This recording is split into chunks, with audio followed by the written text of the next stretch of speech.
মিরসানি হাটে জসিম চেয়ারম্যানের দাফারে একটা গরু দামাদামি চলতেছে।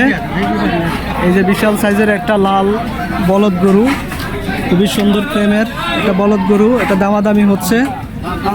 এটা সর্বশেষ দাম আসছে 2,40,000 চেয়ারম্যান সাহেব বলছে। এখন দেখা যাক কত পর্যন্ত এটা সর্বশেষ বিক্রি হয়।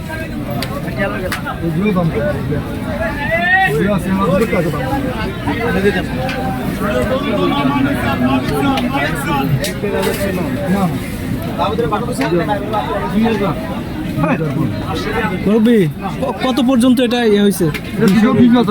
220, 2,20,000 টাকা এই বলদ গরুটাও বিক্রি হয়ে গেছে অলরেডি। এটা লেনদেন চলতেছে। ভাই যাবে কোথায় এটা? ফেনীতে যাবে দর্শক, মিরসানি হাট থেকে ফেনীতে যাবে গরুটা।